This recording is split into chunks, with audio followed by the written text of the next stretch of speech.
En fait, ça faisait longtemps que je voulais partir. Je pense que cette idée de volontariat, moi, je l'avais depuis très longtemps, depuis plus jeune. Salut à toi et merci d'avoir choisi d'écouter un de mes podcasts aujourd'hui. Je te souhaite la bienvenue sur la chaîne Fille Expat, chaîne pas seulement dédiée pour les femmes. Alors si tu es un homme, sache que tu es toi aussi le bienvenu.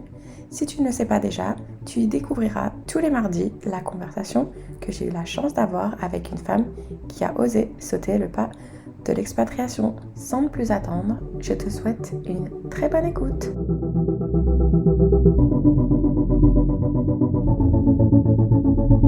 Bonjour à tous. Aujourd'hui, nous avons une nouvelle invitée qui va nous faire voyager, pas seulement dans un pays, mais dans plusieurs. Elle va nous parler de son expérience, une expérience qu'on n'a pas encore vue dans les podcasts de Filles Expat. Donc sans plus attendre, je vais la laisser se présenter. Bonjour Kelly, bonjour à tous. Donc je m'appelle Lucie, j'ai 26 ans et je vais vous parler de mon expérience d'expatriation au Vietnam, en Birmanie, au Laos et au Cambodge. Donc moi je suis plutôt d'un parcours classique, donc voilà, j'ai fait une école d'ingénieur et puis au fil des rencontres et des expériences, j'ai décidé de partir à l'aventure en Asie. Je suis ravie de parler de cette expérience. Super. Est-ce que tu peux nous rappeler quel était ton diplôme d'ingénieur exactement? Alors moi j'ai un double diplôme, je suis ingénieur généraliste, donc voilà, je fais une classe préparatoire, etc. Et puis j'ai un diplôme en ingénierie environnementale que j'ai fait à Londres. Là tu me parles parce que moi aussi du coup j'ai fait une école d'ingénieur généraliste, donc ça me parle. Donc du coup, est-ce que pendant le cursus de ton école, tu as dû faire un stage à l'étranger? Parce que moi du coup j'avais dû faire un stage à l'étranger. Alors moi c'était soit un stage, soit une autre expérience, et du coup moi c'était le double diplôme à l'étranger qui a compté pour cette expérience, à l'étranger. D'accord, et toi du coup tu étais partie à Londres? Exactement. Je suis partie 1 an à Londres, la dernière année de mes études. Donc du coup, avant de vivre ton expatriation en Asie, tu avais quand même déjà vécu une expérience en dehors de la France. Oui, et en plus, quand j'étais petite, moi j'avais aussi habité 3 ans en Angleterre, du CP au CE2. Et j'avais été à l'école anglaise, etc., en pleine insertion, en immersion totale, pardon, je cherchais le mot. D'accord. Donc ça, je pense que c'est quand même important de le signaler parce que du coup, ça montre aussi que tu as des parents qui sont quand même du genre à vouloir s'expatrier en dehors de la France. Donc ça, c'est quand même important. Et toi, donc du coup, tu avais déjà vécu seule pendant 1 an, entre guillemets, loin de ta famille, même si Londres, c'est quand même assez proche. Mais tu avais quand même déjà vécu cette expérience indépendante. Oui, je pense que d'ailleurs, ça m'a beaucoup aidée. Et puis, ça a été un peu le tremplin pour après. Oui. Et donc du coup, même au niveau de la langue anglaise, parce que des fois c'est important aussi quand on part, je pense que l'anglais c'est quand même la langue internationale, donc toi du coup c'est bon, tu maîtrisais cette langue. Oui, voilà, du coup moi l'anglais c'est presque une langue maternelle pour moi parce que j'ai même appris à lire en anglais avant de lire en français. Je suis hyper à l'aise en anglais et c'est pas du tout un frein. Et du coup, je pense parfois je comprends pas forcément le frein pour les autres parce que pour moi c'est facile. Du coup oui, c'est un gros atout pour moi pour voyager et vivre à l'étranger. D'accord. Et donc, toi, quand tu as fini ton école d'ingénieur, est-ce que tu t'es expatriée immédiatement après? Ou qu'est-ce qui s'est passé exactement à ce moment-là? Du coup, j'ai fait mon stage de fin d'études à Paris, dans le conseil en transition énergétique. C'est à la fin de ce stage que je me suis expatriée une première fois. En fait, j'avais en tête, depuis mon année d'études à Londres, l'envie de faire un volontariat à l'étranger. Et du coup, j'avais commencé à chercher, etc. Et puis, le timing était le bon pour moi. C'était après mon stage de fin d'études, une fois que j'avais tous mes diplômes, parce que moi, c'était pas trop compatible avec mon cursus de partir en volontariat. Je sais que ça dépend beaucoup des études. Il y a des études où on peut le faire, il y en a d'autres où c'est pas trop possible. Donc moi, j'ai préféré le faire après. C'est plus simple. Oui, parce que donc du coup, le volontariat que tu étais en recherche, est-ce que ça allait être en rapport un peu avec l'environnement ou est-ce que ça allait être quelque chose de complètement différent? Alors au début, du coup, j'avais cherché en rapport avec l'environnement et j'avais pas trop trouvé. Il y avait beaucoup de volontariats où en fait on payait pour partir. C'était pas très visible, c'était des petites assos, etc. Et finalement, je trouvais pas trop ce que je voulais. Et donc du coup, j'ai préféré prendre un volontariat pas du tout en lien avec mes études, plus dans le service où en fait j'allais là où on avait besoin de moi. Je choisissais pas vraiment ma mission, etc. Et du coup, c'était pas trop en lien avec mes études. C'est aussi pour ça que c'était pas possible de l'intégrer dans mon cursus. D'accord. Et est-ce que tu peux nous dire comment tu l'as trouvé? Est-ce que tu as fait appel à une association, à un nom particulier? Ouais, moi je suis partie avec les missions étrangères de Paris qui envoient des volontaires en Asie et à Madagascar. Et donc moi j'avais trouvé un peu en fouillant sur internet et puis c'est vrai qu'en fait je connaissais de nom mais j'avais pas forcément pensé. C'est vrai que pour ceux qui cherchent des volontariats, c'est pas toujours évident de s'y retrouver parce qu'il y a vraiment beaucoup d'organismes. Celui-là, c'est quand même un gros organisme, ils envoient 150 volontaires par an, donc ils ont l'habitude. Et surtout, moi, ce que je voulais, c'était de pouvoir partir sur une durée courte, c'est plutôt 4 mois. Donc moi, je suis partie 4 mois, mais il n'y a pas beaucoup d'assos qui font partir moins de 6 mois ou moins d'1 an. Donc c'est pas évident de trouver un volontariat, d'autant plus que moi, je cherchais plutôt une durée. Et il y a très peu d'organismes qui font partir moins de 6 mois, c'est souvent 6 mois, 1 an. Et donc du coup, ça a fait une première sélection pour moi. D'accord. Est-ce que c'est quelque chose que tu dois payer pour joindre ou comment ça se passe? Alors du coup, moi, je payais seulement mon billet d'avion, assurance et vaccin, mais après sur place, j'ai été accueillie par des locaux. Je vivais avec eux, ils me logeaient, etc. J'étais nourrie. Après, moi, je trouve que c'est bien parce que c'était une durée courte. Si ça avait été un VSI, ça aurait été différent. Si ça avait été 1 an, là, j'aurais pas eu à payer mon billet d'avion, l'administratif. Mais là, il fallait que je participe vu que c'était une durée courte. Finalement, c'est aussi pas mal de travail pour celui qui accueille sur place sur une telle durée. D'une certaine manière, je trouve que c'est aussi un peu juste parce que qui paye pour son volontariat, ça aussi qui est un peu compliqué. C'est ça. Et quand les communautés locales, ils n'ont pas forcément les moyens. Ouais. Et quand tu préparais justement cette expérience, est-ce que tu en as parlé un peu à ton entourage ou tu as fait ça un peu dans ton coin toute seule? J'en ai parlé un peu autour de moi. Après, je me rappelle plus trop, mais ouais, si j'ai commencé à en parler rapidement. Et puis, après, je me rappelle que j'avais passé un entretien. Mais en fait, comme c'était aussi une durée courte, c'était plus facile, je pense, d'en parler. Même à ma famille ou mes amis, c'est vrai que je suis partie 4 mois. C'est pas énorme, 4 mois, les gens sont quand même moins inquiets. Je partais avec un organisme. J'étais pas seule. Donc, je pense que ça a beaucoup aidé. Et puis, moi, j'ai aussi eu une semaine de préparation avant de partir. J'étais bien encadrée. D'accord. Parce que, du coup, donc ça, c'est quand même important de voir quand l'entourage ne nous met pas des bâtons dans les roues, comme on dit, c'est quand même super sympa. Donc, du coup, t'avais combien de temps entre le moment où tu as commencé cette démarche de contacter cette agence et le moment où tu es partie, tu as eu combien de temps de préparation? Moi, je pense que j'ai eu à peu près 2 ans. Peut-être 1 an et demi ou quelque chose comme ça. Ah oui, quand même. Ouais, en fait, ça faisait longtemps que je voulais partir. Je pense que cette idée de volontariat, moi, je l'avais depuis très longtemps, depuis plus jeune. Mais entre le moment où j'ai commencé à rechercher et puis de voir, en fait, avec mes études, que c'était pas trop compatible, moi, j'ai eu un peu un problème de timing, en fait. Du coup, j'ai dû un peu attendre. D'accord. Et donc ça, cette agence, ils étaient d'accord pour attendre? Oui, ouais, ça, il n'y avait pas de problème. En fait, ils ont plusieurs formations chaque année, et du coup, il n'y avait pas de problème par rapport à ça. D'accord. Et ça se passe comment, du coup, en termes, j'imagine que tu dois avoir un visa? Oui, alors du coup, moi je suis partie au Vietnam en volontariat. C'est vrai qu'il y a pas mal de pays où c'est un peu compliqué sur les visas, notamment les visas de volontariat, parce qu'il n'y a pas toujours, ça n'existe pas toujours. Donc bon, c'est vrai que ça c'était une partie un peu particulière où du coup je suis partie avec un visa touriste. Et au bout de 3 mois, il fallait que je sorte du pays pour renouveler mon visa. C'est vrai qu'au départ, on trouve ça un peu bizarre, mais en fait, pour avoir été pas mal au Vietnam, il y a beaucoup de gens qui sont dans cette situation, d'ailleurs même des stagiaires. Où il y a des renouvellements de visa parce qu'il n'y a pas forcément les bons statuts. Et je crois que ça peut être pareil aussi dans d'autres pays d'Asie du Sud-Est. D'accord.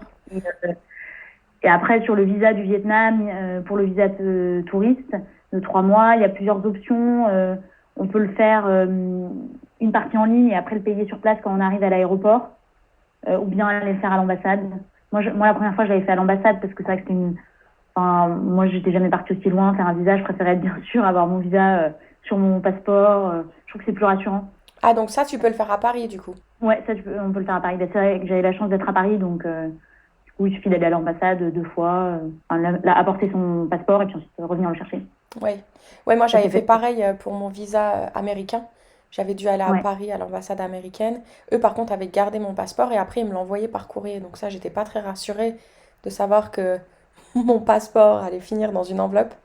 Mais finalement, il était bien arrivé. Et c'est vrai que c'est quand même beaucoup plus rassurant parce qu'à l'inverse, le Canada, tu peux pas avoir ton visa avant de partir. Tu l'obtiens au moment où tu rentres dans le pays. Ok, donc on peut toujours être refusé. C'est ça. Et moi, justement, ça m'est arrivé. Je traversais la frontière en voiture depuis les États-Unis et en fait, ils voulaient pas me le donner. Donc moi, j'étais vraiment à la frontière, à l'immigration. Et donc j'avais déjà, toutes mes affaires étaient parties au Canada. J'étais avec ma voiture prête à changer de vie.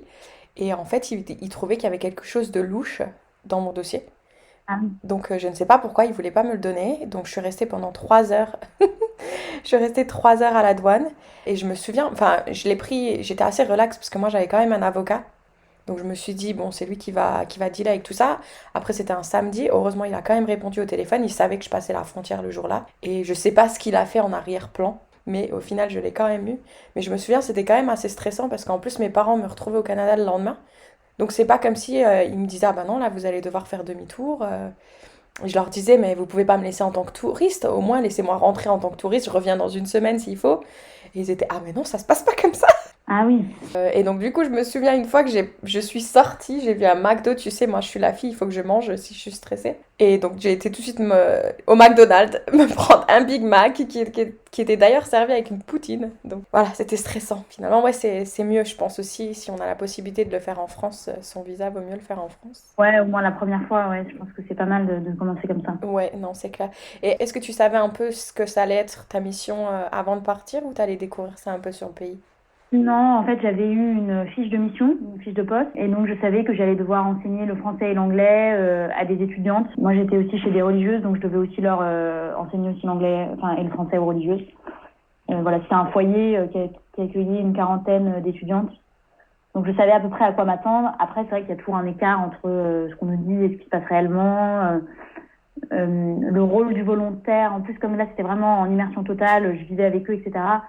J'avais un rôle plus soft entre guillemets, qui était aussi d'être une présence, d'être disponible, d'apporter en fait un peu aussi notre façon de penser française, enfin de partager. Ça pouvait être parfois un peu strict parce que c'est vrai que c'était un foyer, donc voilà, apporter un peu de joie, des choses comme ça, qui sont pas forcément écrites, mais du coup on comprend, voilà, donner des petits coups de main, des petites choses comme ça. D'accord. Et toi, ça te stressait pas un peu de... Enfin, tu parles français, tu parles anglais, mais après, l'apprendre à d'autres personnes, parce que la langue française, c'est quand même assez compliqué. Ça te stressait pas un peu de devoir leur apprendre des choses comme ça? Ouais, si, j'étais un peu stressée. Bah, c'est vrai que du coup, comme on avait une formation, on nous avait justement expliqué un peu, bah voilà, donner des cours, des petites idées, etc. Et au début, ouais, c'était pas évident de savoir, bah, tout simplement comment occuper quelqu'un ou plusieurs personnes pendant 1 heure, en fait, parce que ça, c'est pas si simple. On sait pas du tout combien de temps va prendre l'activité. Moi, je me rappelle, j'avais donné un premier cours de français, je pensais qu'elle parlait un peu. En fait, elle parlait pas du tout. Et donc, du coup, de se dire, bon, bah, en fait, il faut que je leur apprenne l'alphabet. Et alors, comment on prononce chaque mot, etc. La phonétique, tout ça, moi, je connaissais pas trop. J'en avais fait un peu, mais c'est vrai que c'est quelque chose que moi, j'aimais pas trop. Donc, expliquer ça, c'est un peu compliqué. Et du coup, bah, on fait preuve un peu d'improvisation. Je pense que dans ces situations, on est capable de trouver des ressources. Et moi, il y avait une autre volontaire dans ma ville, donc qui est arrivée un peu après moi, mais après, on s'est changé un peu nos cours. Donc ça a aidé parce qu'on n'avait pas trop d'idées, des choses comme ça. Mais c'est sûr que, ouais, c'est un peu dur au début, hein. C'est assez déstabilisant. C'est ça. Et quand tu dis que tu avais eu une formation, c'était quoi exactement comme formation que tu as eue? Une formation d'humaine, on vivait avec les autres volontaires. Et il y avait à la fois une formation un peu plus culturelle, voilà, à la fois sur la culture dans ces pays d'Asie, bah, le fait que c'est très important de ne pas perdre la face. Pour eux, il faut pas dire non de front, des choses comme ça, qui culturellement en fait peuvent froisser l'autre, donc des petites explications comme ça.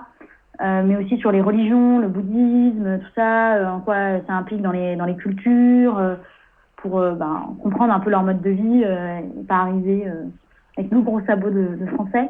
Et puis il y avait aussi une formation un peu sur la partie, ouais, plus sur la mission, voilà, si on est prof, comment ça se passe, qu'est-ce qu'on peut faire, et avec aussi des retours d'anciens volontaires qui sont venus nous raconter un peu. Donc voilà, il y avait un peu plusieurs facettes. Puis aussi sur toute la partie administrative, les papiers, les visas, etc. Bien sûr. Ah oui, donc c'est quand même intéressant d'être encadré sur cette partie. Et au niveau de l'assurance, toi, tu avais souscrit à une assurance du coup? Oui, alors du coup, ce qui était bien, c'est qu'eux, ils avaient un peu un partenariat avec l'assurance AVA. Et donc, du coup, quelqu'un de là-bas est venu nous expliquer. Et en plus, du coup, on avait un prix. Donc ça, c'était chouette. Mais d'ailleurs, c'est pas mal ce qu'ils font parce qu'ils ont vraiment un plan spécial humanitaire pour les jeunes. Du coup, c'est pas hyper cher. Je sais plus, bon, c'est quelques dizaines d'euros par mois. Bon, voilà, c'est un budget, mais je pense que c'est important de l'avoir parce que en cas de problème, c'est vrai que ça peut vite arriver d'avoir voilà, un petit problème dans ces pays qui sont quand même avec des soins compliqués. C'est ça, j'ai envie de dire 10 euros, enfin, on va dire 10 € par mois, 4 Ouais, mois, c'est un peu 40. plus 30 ou 40, mais Ouais. bon. Après, sur une période de 4 mois, c'est pas si énorme que ça au final. Non, c'est pas si énorme. Et vaut mieux ça que de payer plein pot, quoi, parce que s'il nous arrive quelque chose, ça peut arriver, quoi. Surtout que dans ces pays, en tant qu'étranger, on va forcément aller dans des hôpitaux peut-être un peu mieux. Ils vont peut-être aussi vouloir nous faire payer plus cher. Donc, même important d'avoir un numéro de téléphone pour appeler en cas de coup. C'est ça que j'allais... Ouais. Va dans tel hôpital, lui, il est fiable. Moi, ça m'est pas arrivé, fort heureusement. J'espère que ça m'arrivera jamais, mais j'imagine le truc, un accident de moto ou un truc comme ça, vaut mieux être assuré. Hein. Ouais, non, c'est clair.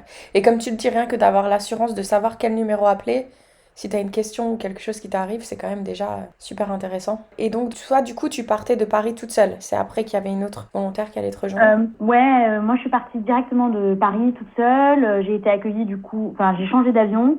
Et ensuite, après, j'ai été accueillie par les sœurs là, chez qui j'étais. Et moi, j'habitais seule. Enfin, il y avait les sœurs et les étudiantes, mais il n'y avait pas d'autres Français avec moi. Et dans la ville, à 30 minutes à pied, il y avait une volontaire qui arrivait 15 jours après. Bon, j'étais quand même assez seule dans ma mission, mais c'est vrai qu'après, c'était chouette d'avoir quelqu'un avec qui échanger, partager nos ressentis. Mais c'est pas toujours le cas. Hein. Il y a des missions, avec cet organisme, c'est pas le cas. Oui. Tu te souviens dans quel état d'esprit t'étais avant de partir? Ouais, si, j'étais un peu stressée, anxieuse, mais contente, quoi. Il y avait un mélange de plein de sentiments, quoi. Excitation, appréhension. Puis en plus, on a, je pense, aussi pas mal de préjugés. Je me rappelle que moi, j'avais dû attendre, c'était long, au moins 6 heures pour changer d'avion en arrivant. Du coup, je me suis retrouvée, j'ai changé, je suis allée dans l'aéroport national, enfin, pour les vols intérieurs. Et du coup, j'attendais là, on regarde, on voit même la nourriture qui est très différente. Moi, j'étais jamais allée en Asie. Il y a des gens qui n'ont pas du tout la même façon de vivre. Enfin, c'est un choc des cultures au début. Je me rappelle assez bien. Ouais, on est un peu surpris. On ne sait pas trop quoi faire. Enfin, c'est marrant. C'est ça. T'avais quand même essayé de faire un peu de recherche ou des choses comme ça sur le Vietnam ou pas du tout? Moi, j'avais lu un peu un livre sur l'histoire du Vietnam. J'avais commencé à lire, donc un peu de lecture, ouais. Et puis même, c'est vrai que pendant la formation, on nous avait parlé un peu du Vietnam, tout ça. Donc, et je pense qu'il y a toujours un écart entre le vivre et en parler, quoi. Non, c'est clair. Trouver un petit resto vietnamien à Paris. Allez voir ce que... Oui, si, je pense que ça, j'avais déjà pris des bobounes, des trucs comme ça, quoi. Mais après, c'est vrai que sur place, en fait, ça n'existe pas, les bobounes. En fait, je pense que c'est un nom qui a été français. En fait, c'est un autre nom. Et il y a un truc qui s'appelle Bunbo, mais qui n'a rien à voir. Donc, du coup, en fait, en rentrant en France, on se dit, oh là là, mais on pense n'importe quoi de la nourriture vietnamienne. En fait, c'est pas du tout ça.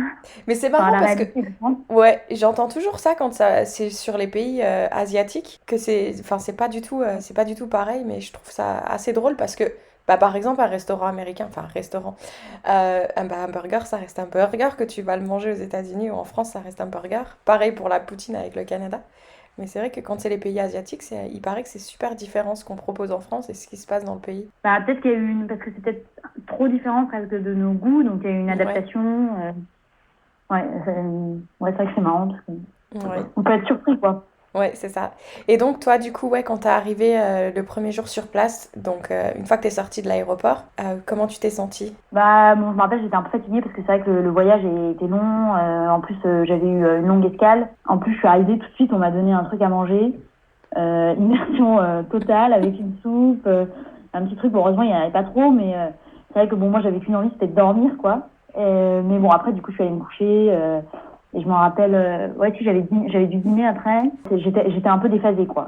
Impression choc des cultures, on se parle, si on nous parlait, justement, heureusement il y avait quelqu'un qui parlait un peu français, donc c'était chouette. C'est vrai qu'au départ, on a besoin de se rephaser, quoi, d'atterrir. T'es arrivée en quelle période de l'année exactement? Moi, je suis arrivée en mars, début mars. Et ça, c'est quelle saison? Du coup, c'est la saison sèche. C'est un peu la meilleure saison là où j'étais au Vietnam. Il faisait assez froid. Alors ça, oui, ça, je me rappelle, j'étais surprise parce que j'avais froid, parce que j'étais un peu dans les montagnes. Et je me disais, je pensais qu'il allait faire hyper chaud. Des trucs tout bêtes comme ça, mais on peut croire, on peut avoir des idées. Même si on m'avait dit, oui, prends bien des pulls, on réalise pas forcément ce que ça veut dire concrètement. Ouais. Puis même, parce que moi, du coup, j'étais partie de la France, c'était l'hiver, hein, donc là-bas, il faisait un peu froid, mais c'était quand même grand soleil. Donc forcément, parfois, on a l'impression de sortir de notre hibernation un peu forcée, quoi. Après les longs mois d'hiver, d'arriver là-bas, c'est un peu un décalage. Ouais. Et donc toi, du coup, c'était quand même la première fois que tu partais aussi loin avec un décalage horaire. Comment tu l'as vécu avec ta famille, l'éloignement et le fait de pas pouvoir les appeler à des heures Ouais, c'est vrai que du coup, je les appelais je pense qu'on appelle toujours plus au début quand on arrive que après, parce que après on on s'installe, on se fait des amis, etc. Donc on a plus ou moins ce besoin, en tout cas, je pense. En fait, c'est 6 heures le décalage horaire avec le Vietnam. Donc en fait, c'est pas si mal parce que moi, je pouvais appeler en début d'après-midi, c'était le matin, ou pour eux à midi. Et le week-end, ça c'est assez facile de les appeler aussi.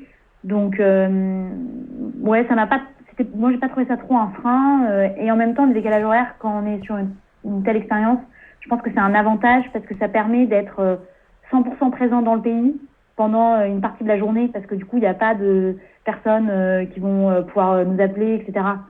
On est vraiment là et on n'est pas entre guillemets perturbé par ce qui se passe en France. Ouais, on n'est pas à répondre à nos messages Facebook toutes les 5 minutes. Ouais, voilà. Ou même à avoir des appels.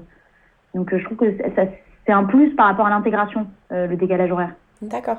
Et toi, est-ce que avec eux, quoi. Ouais. Et toi, est-ce que du coup, tu avais un horaire de travail, entre guillemets, à respecter ou pas? Oui, mais alors moi, j'avais des cours le matin à 8h, jusqu'à 11h. En fait, on déjeunait assez tôt, on déjeunait à 11h. Donc j'avais de 8h à 11h. Puis j'avais le petit-déj à 7h. Bon, après ça, j'étais libre de y aller ou pas, mais du coup, j'y allais. C'est vrai que du coup, j'étais assez décalée. On se levait beaucoup plus tôt, comme tu disais, comme au Canada. Et puis j'avais aussi des cours le soir parce qu'en fait les étudiantes, c'était un peu des cours en plus pour les aider.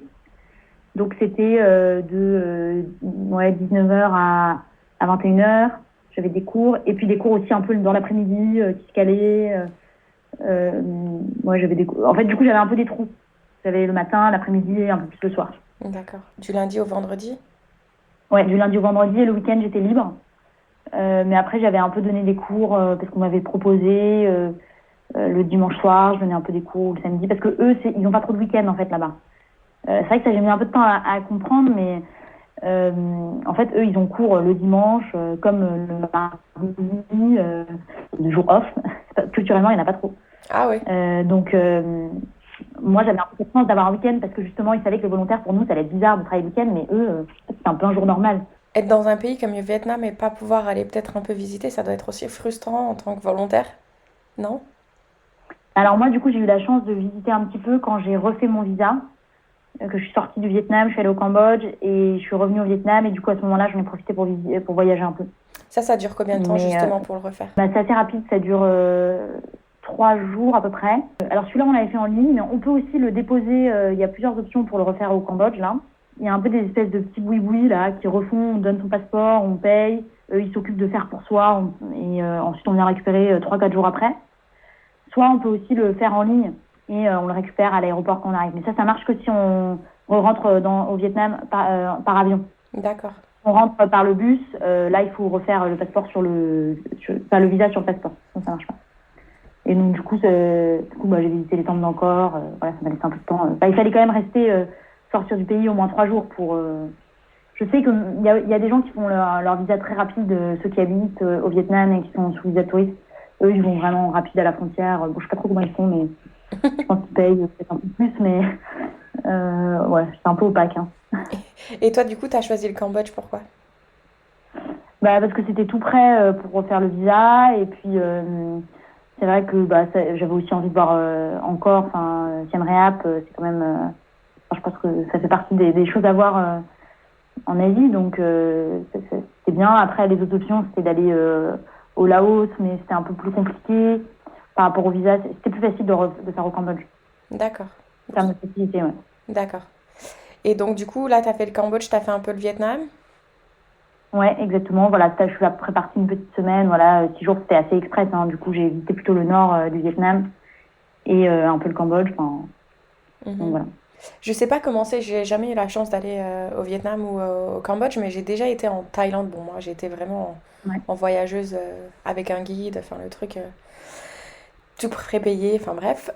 Mais je me souviens d'une chose qui m'avait vraiment marqué, et même quand je suis rentrée en France, ça m'a un peu mis une claque.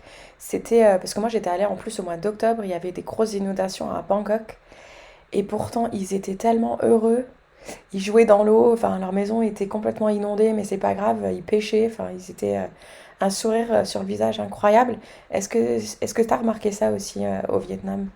Ouais, je pense que souvent ils sont tellement accueillants, souriants, et ils vivent tellement l'instant présent que on n'a pas l'impression que les problèmes, ça les impacte vraiment. Enfin, on a l'impression qu'ils acceptent ce qui leur arrive et ils vivent avec, et ils avancent. Après, je pense que quand on les connaît mieux, ils peuvent râler aussi. Enfin, je veux dire, c'est peut-être aussi une impression qu'on a aussi en arrivant.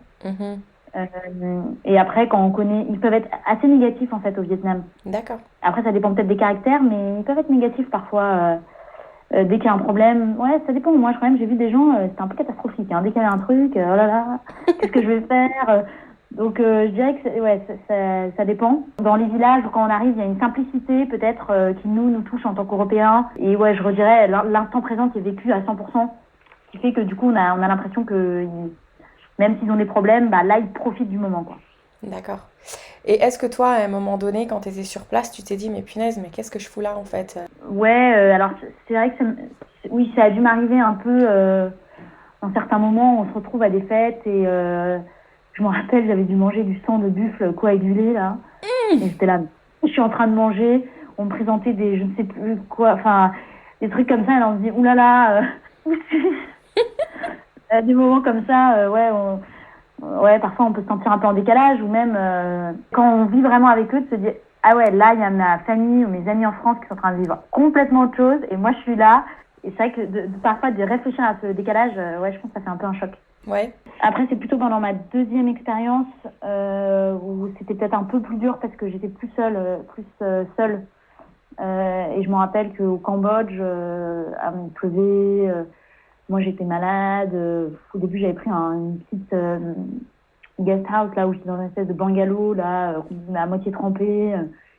Pour aller prendre mes repas, je marchais dans des flaques d'eau et tout. J'étais arrivée. Enfin, c'était un peu un choc et ça avait été un peu dur. Je me disais mais qu'est-ce que je fais là dans cette pluie qui ne s'arrête pas. Ah ouais. Et ça, c'est un truc que je me suis rendu compte que pour moi, le soleil, ça joue beaucoup sur mon moral. Donc, quand il se met à beaucoup pleuvoir, qu'on voit pas le soleil, tout de suite, je me disais un peu plus, oulala. Ouais, je te comprends, moi je suis pareil avec le soleil. Et moi je me souviens aussi en Thaïlande, quelque chose qui m'avait un peu choquée parce que j'avais quand même été passer quelques nuits chez l'habitant. C'était leur salle de bain. En fait, nous on avait le toilette au-dessus de la douche. Ouais. Donc je sais pas si toi t'avais ça aussi, mais du coup quand je suis rentrée la première fois, j'étais bon. Comment est-ce qu'on doit utiliser ça? Oui, ouais.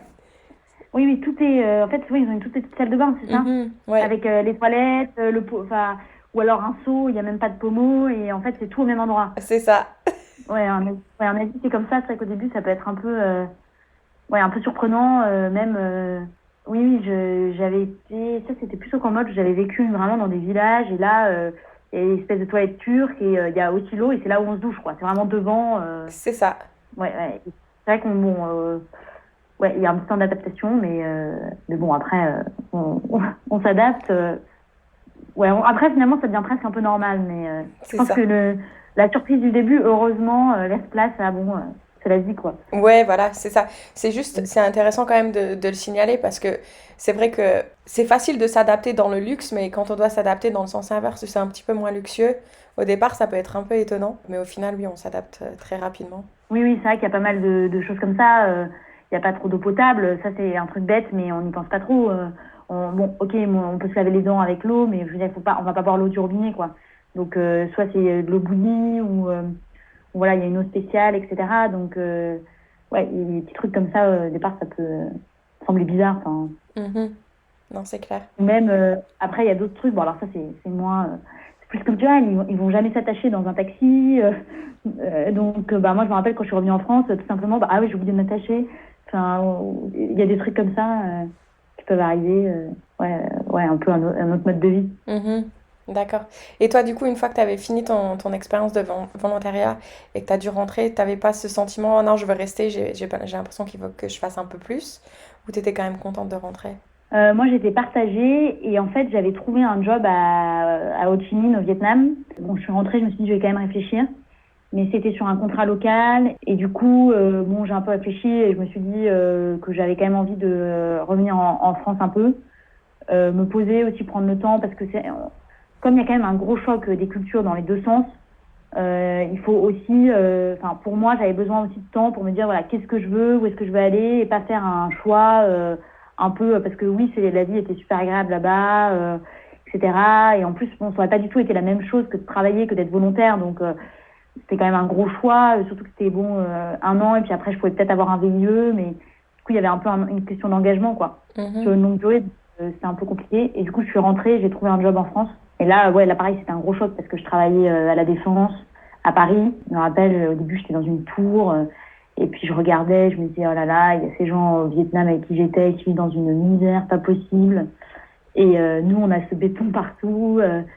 Et puis, bon, il y a aussi de la pauvreté en France, des personnes qui vivent dans la rue. Et puis, nous, on les regarde pas. Enfin, je sais pas, c'était un peu dur au début. Ouais, je suis d'accord avec toi que C'était carte richesse, en fait. Ouais, en tout cas, moi, pour l'âge que tu as, je trouve que Enfin, moi, à 25 ans, je sais même pas si j'avais cette façon de penser, en fait, de me dire non, il faut que je rentre, il faut que j'ai le temps, ou ces choses-là. Donc, en tout cas, je te dis chapeau. Après, je pense que mes parents m'ont aussi poussée. Je suis rentrée l'été, j'ai parlé à pas mal de gens qui m'ont aussi un peu aidée. Ils m'ont dit, prends pas un job si t'as pas d'autres comparaisons, c'est important. D'ailleurs, je pense que pour les volontariats aussi, c'est vrai, c'est pas mal d'avoir plusieurs options. Pas se dire, j'ai cette opportunité, j'y vais, je la prends, il y a que ça. Et de pouvoir comparer et de se dire, c'est un pote qui m'avait dit, attends, t'as qu'une offre, t'as qu'une piste, t'es sûr que c'est pas, voilà, faut que tu regardes, quoi, parce que ça peut paraître bien, mais en fait, il y a peut-être mieux ailleurs, donc faut quand même comparer. Pas juste sauter sur quelque chose. C'est ça le truc, c'est que on est tellement excités, on veut quelque chose, on a une offre et on est tellement excités que on fonce la tête baissée un peu. Et c'est ce que Magali, dans un des podcasts aussi, c'est ce qu'elle dit, il faut des fois savoir poser les bonnes questions et faire, comme tu dis, comparer et pas forcément mettre la charrue avant les bœufs. Hein. Ouais, je pense que c'est important. En plus, souvent, on est jeune quand on part sur ses premières expériences. On a un peu tout feu, tout flamme. Mais après, dans la durée, ça peut être compliqué d'assumer ses choix, quoi. Mais donc, du coup, tu es quand même repartie alors? Mais du coup, je suis quand même repartie parce que du coup, j'ai travaillé 7 mois dans mon job. Et en parallèle, j'ai développé une association qui s'appelle Trainetics pour aider les femmes en Asie du Sud-Est à développer leur activité de tissage. Parce que moi, j'étais revenue avec des vêtements traditionnels et je m'étais dit, c'est magnifique. Et en parlant avec des gens autour de moi, ils me disaient, c'est vrai que c'est super beau. Et moi, je m'étais dit, ces femmes, elles ont quand même besoin d'aide pour développer leur vente, elles ont du mal à trouver un marché. Et du coup, j'avais développé ça un peu à côté de mon job avec une fille, Marie, avec qui on a développé l'asso. Et elle était aussi assez passionnée des savoir-faire d'Asie suite à différents voyages. À un moment, je me suis dit, faut que je choisisse entre les deux. Je pense que j'ai besoin de donner un peu plus d'énergie à ce projet pour qu'il décolle vraiment. C'était important aussi que je reparte sur place pour développer le projet parce que concrètement, à distance, c'est limité. Et en même temps, je me disais, je suis jeune, c'est le moment, quoi. J'ai une idée, j'ai toujours un peu rêvé de faire de l'entrepreneuriat. Qu'est-ce qui me retient aujourd'hui de pas me lancer à 100% là-dedans? Et donc, du coup, j'ai lâché mon job et puis j'ai préparé mon deuxième départ plus long, du coup, d'1 an, où l'objectif, c'était d'aller développer des programmes de tissage en Birmanie, au Laos, au Cambodge. À un moment, je pensais en Thaïlande, mais bon, finalement, ça s'est pas fait. Et donc, il fallait partir sur place. Et du coup, je suis partie sur un autre projet.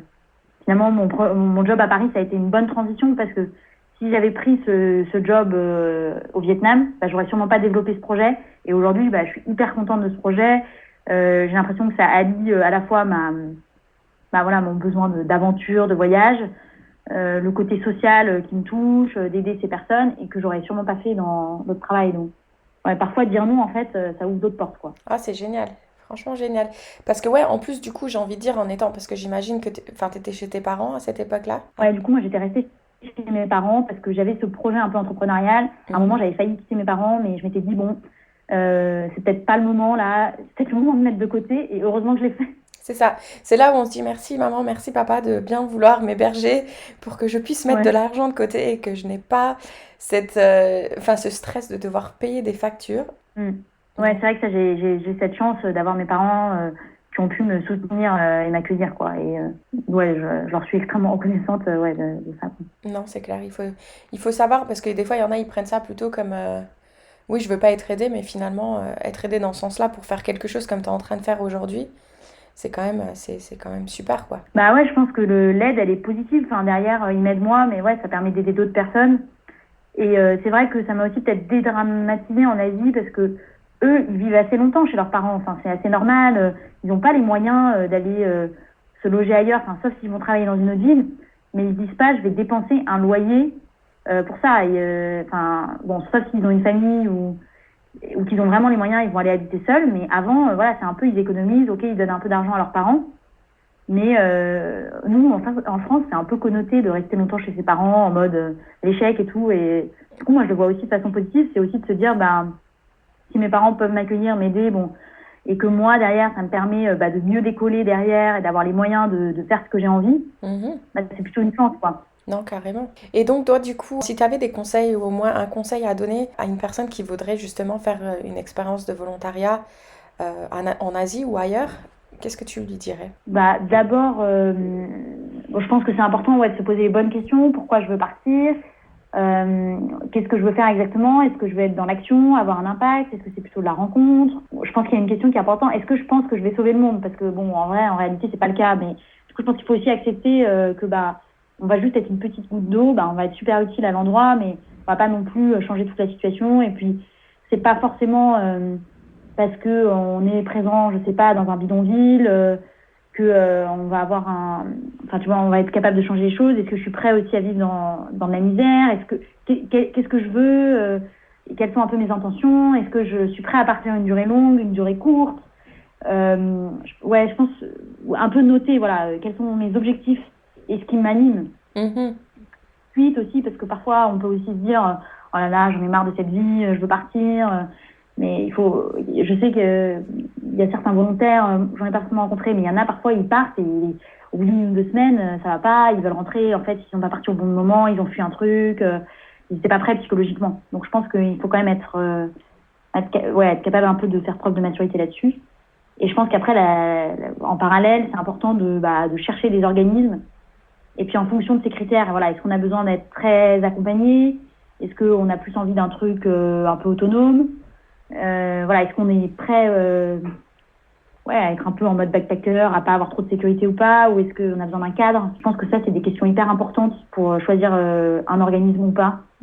Et puis aussi la durée, je pense que c'est important de savoir ce qu'on veut, parce que sur des durées d'1 an, on peut partir en volontariat de service international, en VSI. Du coup, là, on a un bon statut, parce qu'on a à la fois, je me demande si on cotise pas d'ailleurs pour le chômage, on a une indemnité, on a une assurance, on a son billet pris en charge, etc.